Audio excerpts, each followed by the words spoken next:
Good morning, good afternoon, good evening, wherever you may be, and welcome to a very special extra interview of Final Cut.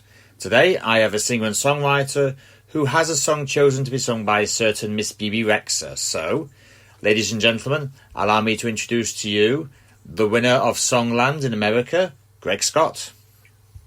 Hey, thanks for having me, Final Cut. Let's go. Thank you very much for being on, mate. So, first question inevitably, how are you?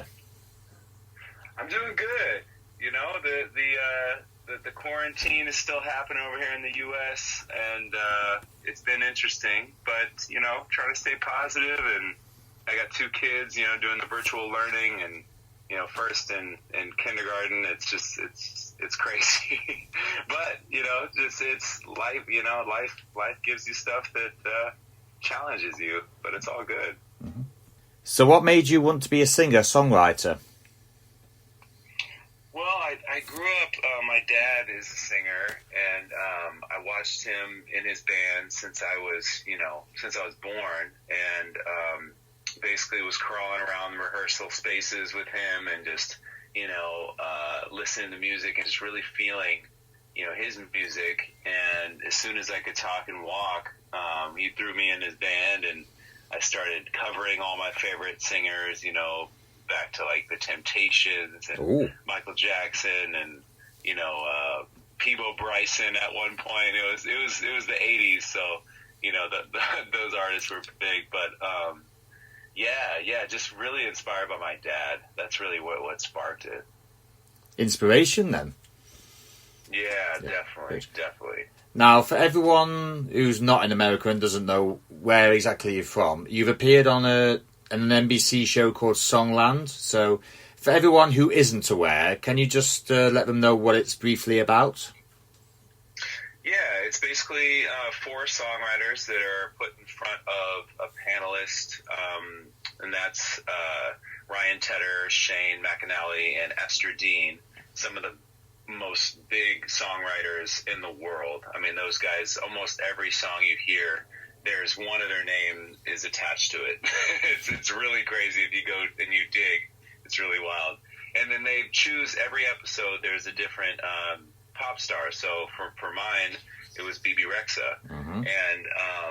And what was really cool, I had no idea, but ended up pitching my song for her, and she chose it, and basically told me that it's going to be the theme song for the Summer Olympics.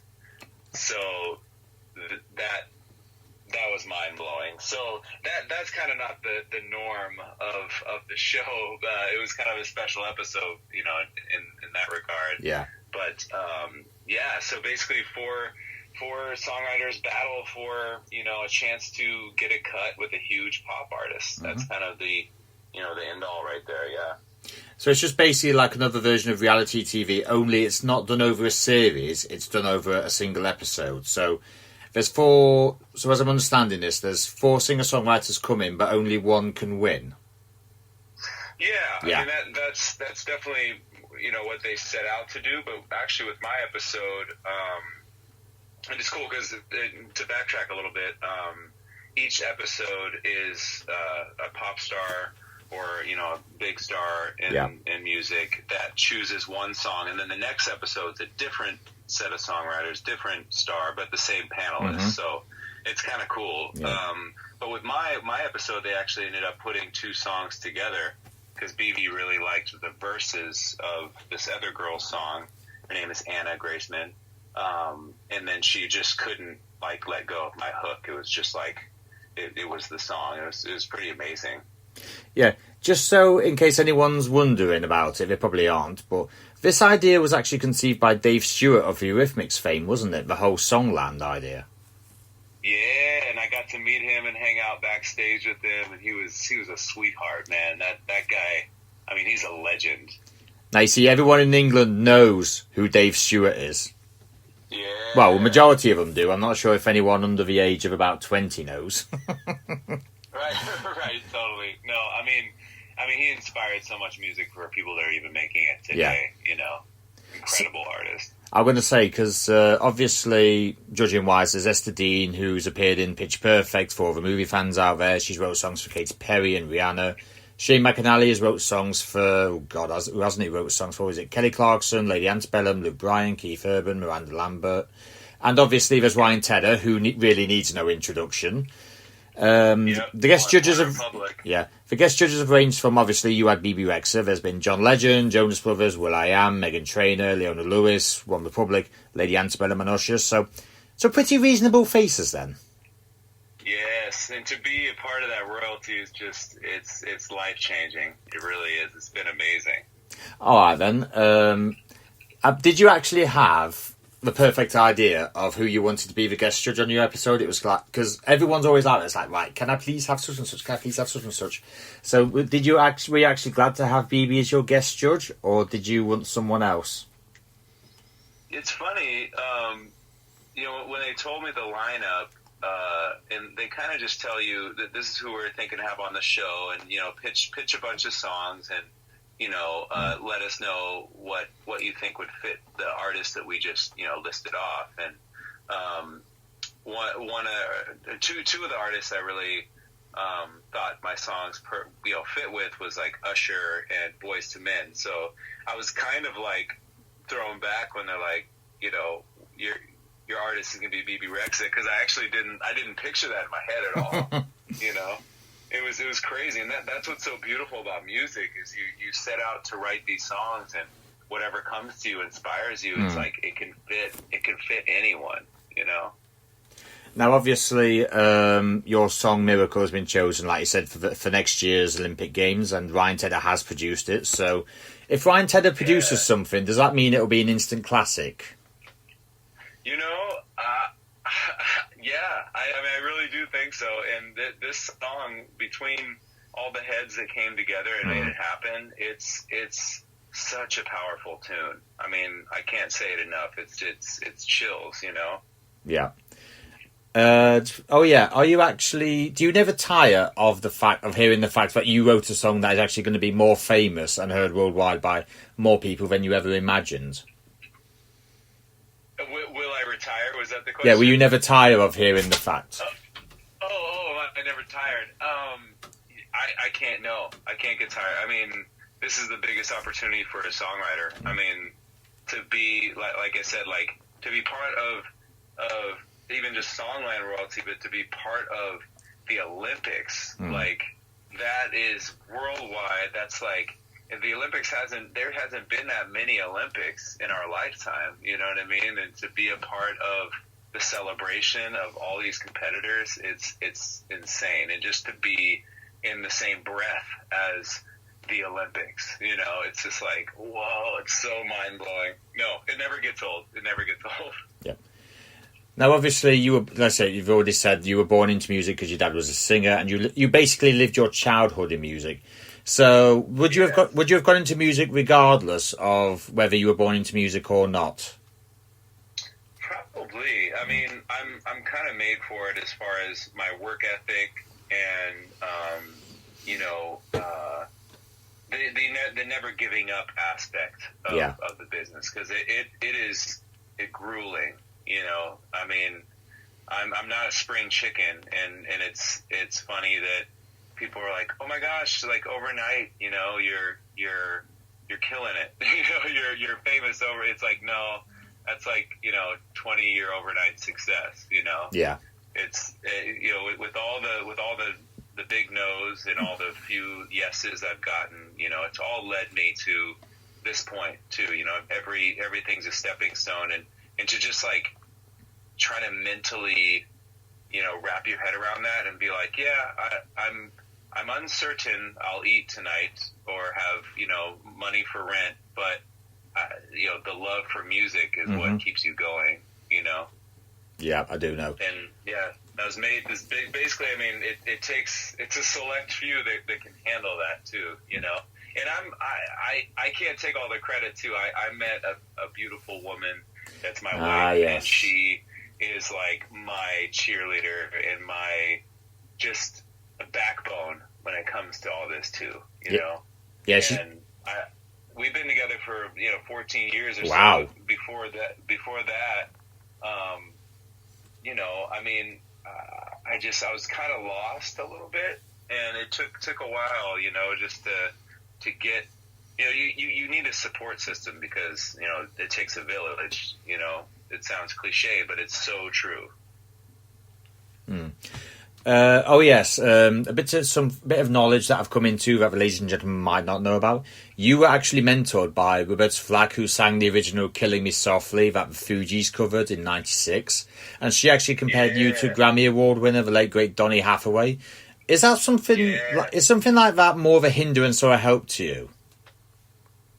What the comparison? The other way? Yeah, the comparison between you and Donny Hathaway, is that more of like a hindrance or is it kind of like a help? It's it's kind of a solidification. When you're an artist coming up and you're trying to figure yourself out, you're trying to figure out what you are, who you are, what your sound is, and all this. It's really to get that kind of pat on the back from such a legend, and to have her be like, you sound like my brother Donnie, and Donnie has passed, many years ago. And for her just to compare me and be like, come to New York, sing with me, sing for my school that I opened up for underprivileged kids. Like, you have a gift. Like, just that, the whole comparison thing, it doesn't even matter. It's just like this legend thinks that I have something special. Yeah. And that's, for artists like myself to hear that, it's just, you need that encouragement. We're very fragile. We're fragile beings, And yeah. To have someone like that be like, come to New York, do this, like you're part of this now. You're part of my tribe, It was pretty magical. All right, then, just to let the ladies and gentlemen know this next question: how has your life changed since you've won Songland? Man, it's been awesome. I'm still the same dude, still having to get up early and get my kids ready for school, virtual school now, but just like doing the normal thing. But it's been awesome as far as just having like the whole thing with Roberta. It's like having that kind of credibility. It definitely helps you.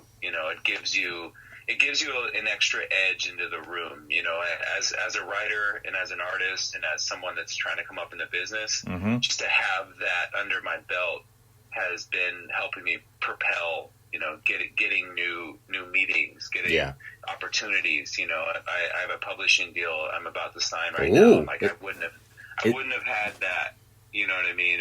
If I would at some point, because I'm not stopping. Yeah. No one can stop me, but that definitely speeds things up, and it's all the process, Was that an exclusive I just heard about your publishing What's deal? That? Is that the publishing deal? Is that an exclusive? As if I'm the first one who you've just told? Yeah, I guess so. Oh, exclusive! Actually, it's pretty fresh. It's super fresh. So, yeah, it's exciting, man. It's really exciting. Beat that, TMZ.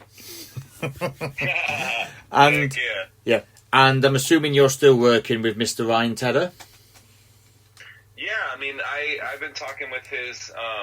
He has a guy named Andrew that does a lot of co-writing and co-production with him, and we've been in touch, and I've been sending him some songs and just wanted to get some like input and things like that. So we've kept that going. It's been awesome. Mm-hmm.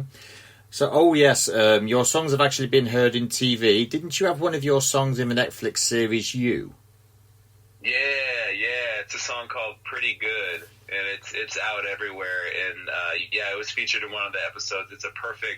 It's funny because I didn't write it for the show, but they found it through an agency that I was working with, and they paired it up with the show, and it's just perfect. It's got this really like ominous, sexual, very dark theme to it, and it's really cool. So if people want to hear it, it's called "Pretty Good." It's everywhere. I'll see if that's on Amazon Music after I've finished this interview. Have you actually got a song out now? Isn't it called "I Still Do"? Yeah, I just put one out called I Still Do. It's everywhere as well. And I wrote that with the girl I sang with on Songland, actually. Mm-hmm. Her name's Sam DeRosa, and she's killing the game right now. She's signed to Monument Records, which is Shane McAnally's record label. And she just put out some new music, too. And, her and I teamed up and put out this beautiful song. I'm actually, it's one of my favorite songs. I mean, I'm super proud of it, and it really speaks, on many levels as far as like what's going on right now in our culture, and also, who I am as an artist, so I'm very excited about it. All right. If anyone is interested from what they've heard, what's the inspiration behind it, and what's the feel and genre of the actual song itself? It's kind of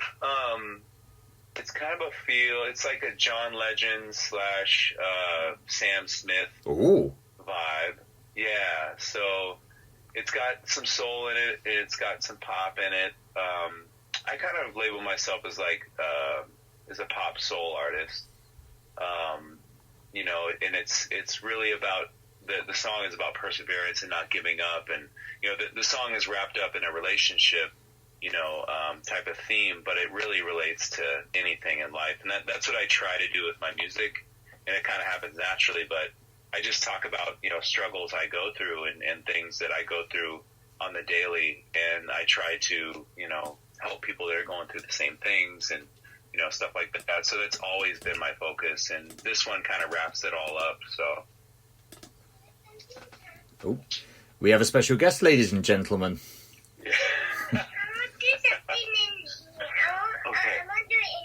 Okay, I'll do it in just a minute. Sorry, I'm so sorry. That's my son. No, you're right. He's handing me a screen and saying he wants to play some video games, but we're not going to do that because we. Oh, school. Okay, in a little bit. Okay, sorry about that. No worries. I actually like having special guests on. I mean, I do a podcast on a Sunday night, and my co-host has a little boy who's 2, and he's always coming in. He's always popping in to see what Daddy's doing. So it's completely understandable. Yeah. We're in quarantine. This is quarantine life. All right. So the next question basically centers around the song again. Is it out now, and where can anybody find it? Yeah, it's out now, and you can find it, streaming everywhere. It's on Spotify, Apple Music, Amazon Music, and Amazon. Right, I'll find that. Things. Yeah. Right, I'm on Amazon Music, so I'll find it after this interview. So, right, just a little teaser before we move on to a mini quiz. Just like your insight on certain things. So, what advice would you give someone who is struggling with their entertainment career? Like I mentioned before, all the no's, all the defeats are going to add up to that one yes that's going to change your life. That's kind of how I've been living. The defeats only make the victories that much sweeter, and those victories are going to come. It's just about it's a timing game, and it's a who can last the longest, who has the most endurance. Yeah. So that's my advice is just, I mean, literally it never give up. That's what I Still Do is about. It's never giving up on yourself. Yeah. So what are your passions and interests outside of music? I'm a big runner.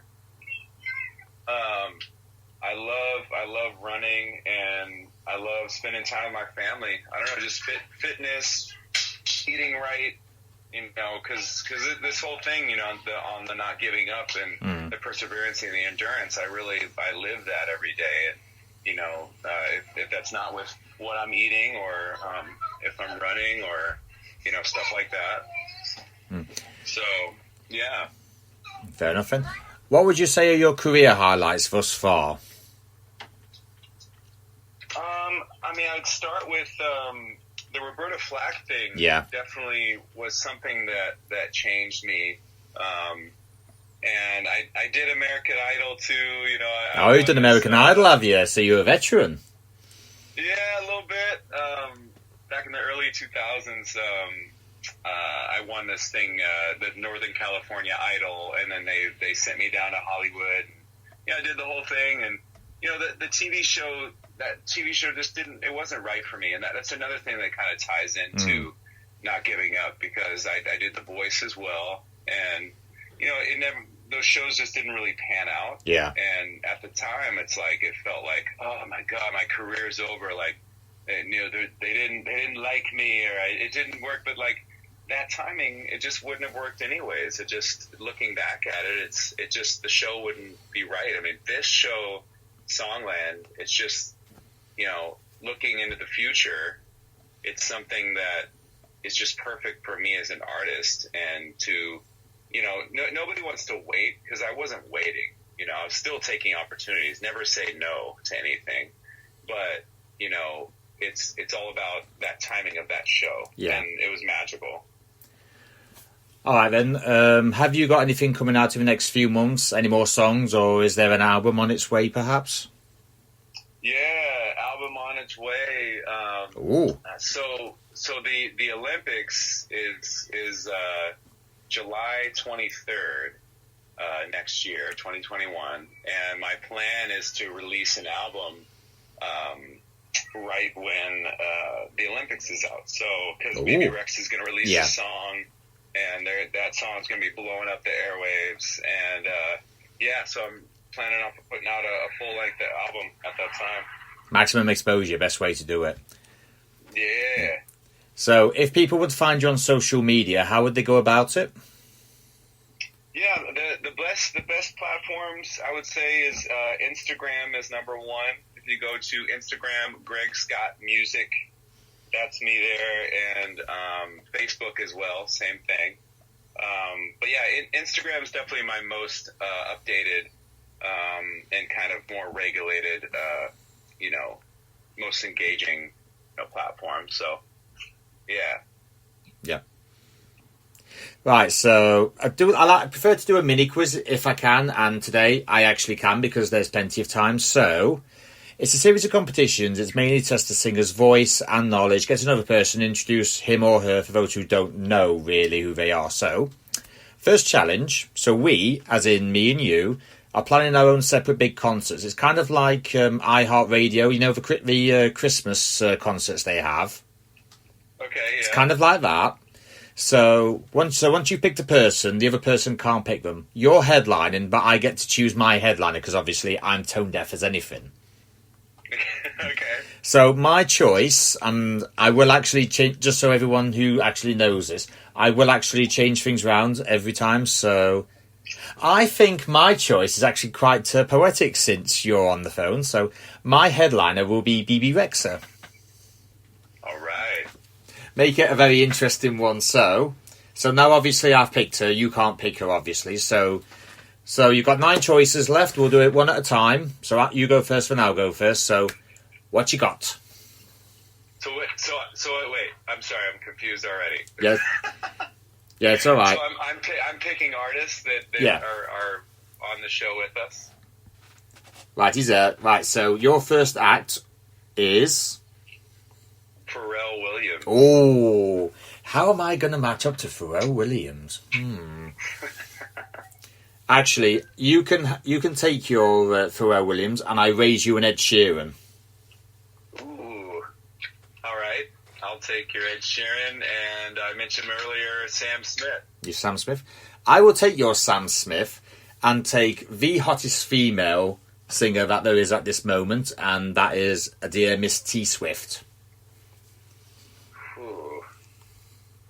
It's hard, isn't it? How about I'm gonna bring in the Queen. How about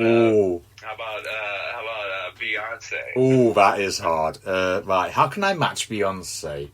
I'm actually going to mix it up a little bit, and I'm going to include a certain Scotsman who's done a lot of songs and worked with a lot of people. So I choose Calvin Harris.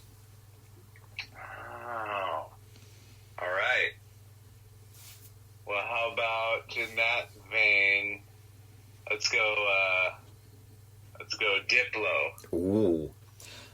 I just so everyone's know, I have to actually name this act because if my lady hears this and I haven't picked them, she will literally kill me. So I will choose one of Ireland's favourite bands, The Script. All right. Okay. All right. If you're going that route, how about my boy Ryan Tedder with One Republic? Yeah, I was expecting that. I've actually forgotten how many we've got. Right, we'll just do 3 more just because I've actually forgot where we are because I'm having so much fun. All right then, you can take your One Republic and I will raise you the very first English band winners of X Factor. I will give you Jade, Perry, Leanne, and Jessie. Little Mix. Oh my gosh. Okay. Yep, I'm pulling out the English guns now. Okay, how about we're gonna go global now. So let's do that new group Blackpink.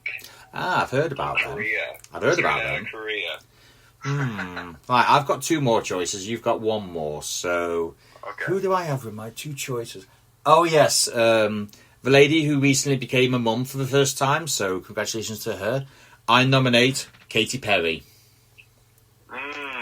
So we've got 1 more each of us. Who do we choose? Okay. Who do we choose? All right, I'm bringing out someone that we don't hear a lot from. Oh. And it's gonna be a magical evening because she's gonna make a huge return. I'm gonna say the skinny Adele. Oh, really bringing out the big guns there, aren't you? Right. She's mine. She's my countrywoman. How dare you take my English woman off me?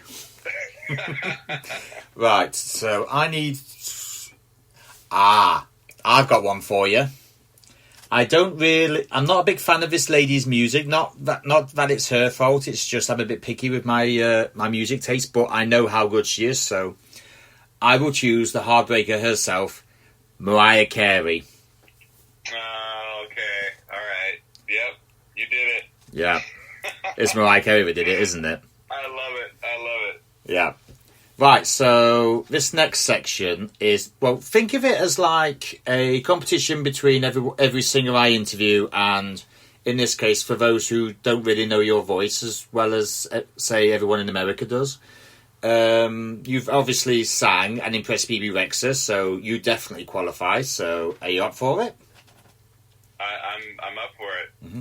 So the song is... I Can't Help Falling in Love With You by Elvis, UB40 and everyone else who sang it. So let's see how you compare to every other singer who sang this. It's just the opening lines, which is Wise Men Say, Only Fools Rush In, but I Can't Help Falling in Love With You. I'm going to sing it? Yeah, you're gonna sing it. You're just going to sing them 4 lines just so everyone can have a taster of what is to come if they want to buy your music. All right. Wise men say only fools rush in, but I can't help falling in love with you. God. Sorry, I kind of get a bit emotional at that song, and I must admit I am getting a little bit emotional. I love that song. Who doesn't love that song? I tell you what, there is a nice version of it. That have you seen the movie Crazy Rich Asians? Yeah, no, it's great. I've heard that version. That's awesome. Yeah, she's beautiful, man. She's saying it so beautifully. I've never been so envious of a wedding scene in my life. Someone singing that with a bride walking through water. How can you not love that? With the water and everything. Yeah. Like, I was just thinking how they're going to clean that up. But... I don't think they'd be worried about that, to be honest. Right, so the last little game we're going to play is a little game. It's called Why Am I So Popular? So you get 4 phone calls. You can only call 1 back, text 1 back. You ignore 1 and you block 1. Now, I was deciding about your choices, and I thought that these 4 would be pretty much fair game, considering they've had to judge you. So I think it's only fair that you judge them. So, Greg Scott, your choices are Ryan Tedder, Esther Dean, Shane McAnally, and Bebe Rexha. Oh my gosh. Yeah. So it's call them back. It's call one back, them. text one back, ignore one, and block one. Okay. Oh my gosh. Hope they don't hear this. I'll make sure they don't. I'll try and make sure they don't anyway. Oh, this is brutal. Okay. All right. It's so hard.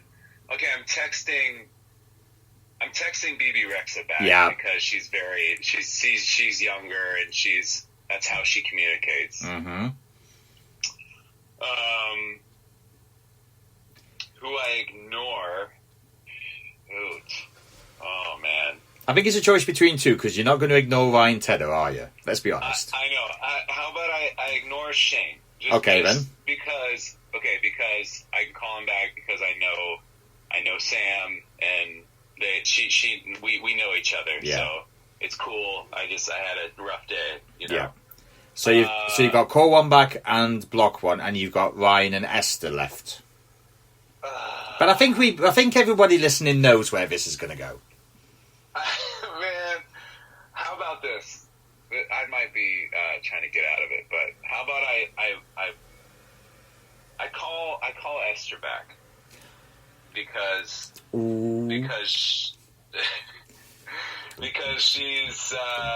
she's awesome. So is Ryan. But I don't have a relationship with Esther yet, so I call her and make it happen. So and you're with Ryan. So you're good. So just so everyone, ladies and gentlemen, are aware, you are officially blocking Ryan Tedder. Well, just I'm blocking him on my phone, but I'm still showing up to the session. What a guy! I actually admire that because that is something I would actually say. So I can't really fault that on you. So with that kind of like shocking conclusion, ladies and gentlemen, we actually have a living definition of dreams that come true if you put the effort in. Mr. Greg Scott. Yes, sir.